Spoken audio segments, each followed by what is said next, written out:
E aí, pessoal? Só o picolé de couve de Bruxelas? Vamos dar continuidade à nossa série sobre Markdown, só que dessa vez falando sobre listas. Eu estou com o meu Visual Studio Code aberto, já na pasta do Markdown.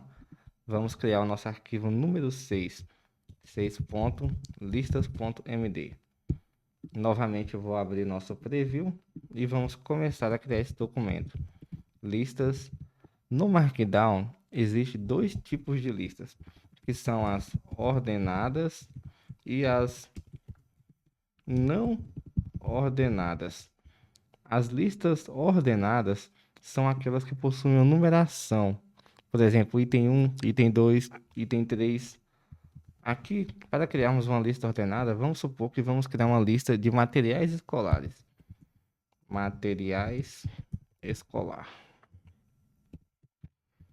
Olha só, para criar uma lista é muito simples. A lista deve obrigatoriamente começar com o número 1. Então você coloca um ponto, dá um espaço. Note que a coloração já mudou no Visual Studio Code.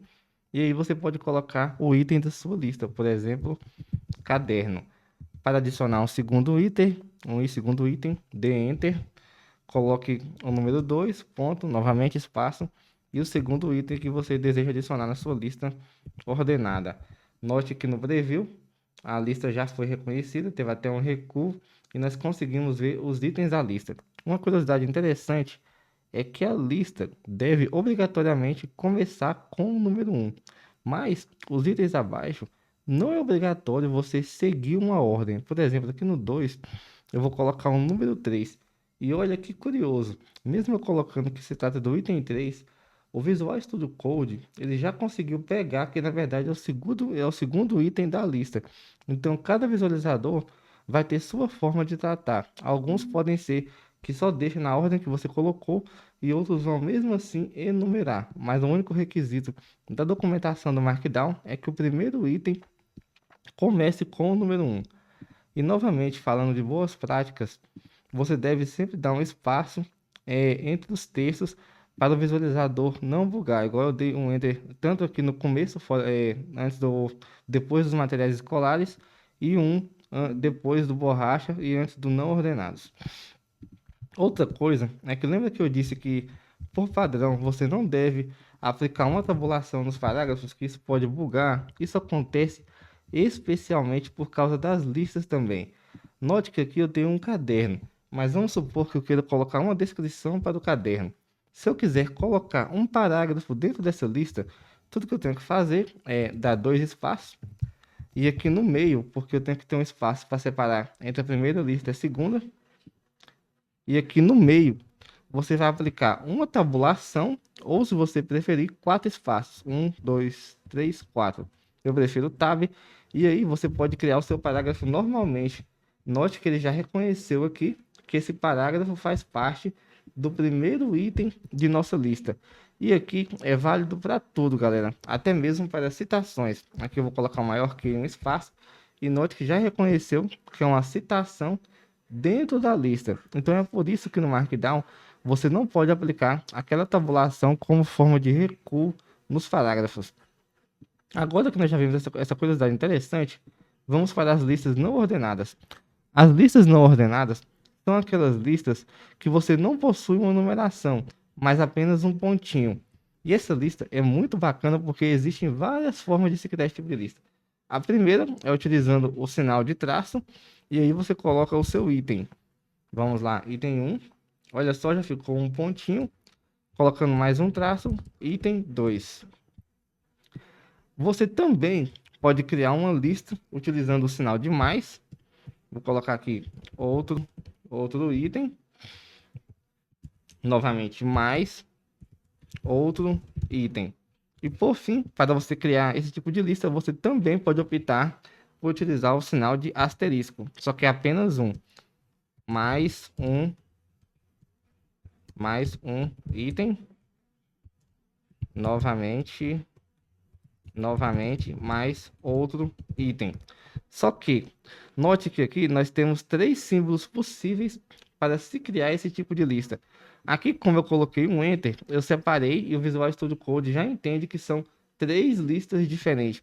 Só que uma boa prática para esse tipo de lista é, além, óbvio, de dar um espaço, depois que você colocou o sinal, é o seguinte: se você começou uma lista com o traço, do nada, não mude para um mais no meio da lista. Isso pode bugar o visualizador que você está utilizando. Se você começou uma lista com um traço, continue ela com o traço. Se começou com o sinal de mais, termine também com o sinal de mais.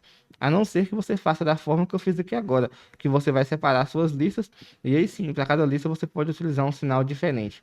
Uma outra curiosidade interessante sobre as listas é que é possível você adicionar lista dentro de lista. Eu vou pegar daqui no item 1 dessa lista não ordenada e vou aplicar uma tabulação, um recuo, ou se você preferir, 4 espaços, e vou criar uma lista numerada dessa vez.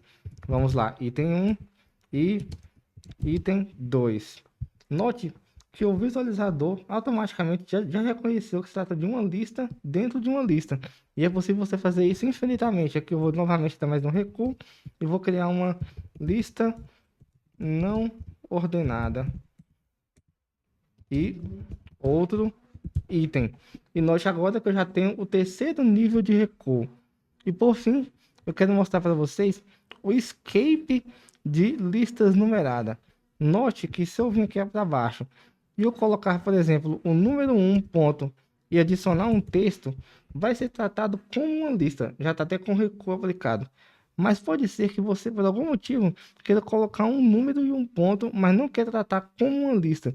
Para isso, antes do ponto, basta você colocar uma barra invertida. Note que agora o recuo já diminuiu, porque pegou o recuo de parágrafo normal, o ponto aparece normalmente e não é tratado como lista, porque essa barra invertida é um caractere para escapar. A mesma coisa, por exemplo, pode acontecer se você tiver colocar dois asteriscos, adicionar um texto que vai ficar em negrito. Espera aí. E note que ele já ficou em negrito, mas pode ser que por algum motivo você queira escapar essa sequência. Então, basta você colocar a barra e finalizar aqui com a barra e você vai conseguir escapar quantos asteriscos você quiser. Tá? Olha só, colocar mais uma barra aqui e eu escapei os dois asteriscos. Então, sempre que você quiser escapar um caractere que é especial para o Markdown, é só colocar a barra invertida e depois o caractere que você deseja. Se você chegou até aqui, considere se inscrever nesse canal e deixar um like, o que isso me ajuda demais. Muito obrigado e até a próxima.